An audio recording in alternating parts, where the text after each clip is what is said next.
আপনারা যখন সূরা ফাতিহা পড়েন শেষে কি বলে? এত সুন্দর দোয়া, এত বড় শ্রেষ্ঠ দোয়া পড়েন, বলেন শুধু আমিন। আর এখন বললেন কি? আল্লাহুম্মা আমিন। একটু বেশি করে কালকে থেকে শুরু করেন, গায়রিল মাগদুবি আলাইহিম ওয়ালাদ-দাল্লিন, আল্লাহুম্মা আমিন। চলে না? চলবে না কেন? সবাই তো চালাচ্ছে, আপনারাও চালাই দেন। কিছুক্ষণ আগেই বললেন আল্লাহুম্মা আমিন। আমি কথা কি এমনি শুরু করেছি? বলেনি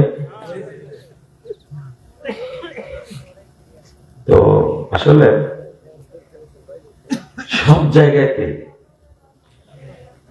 একটু একটু করে বাড়ানো হয়েছে।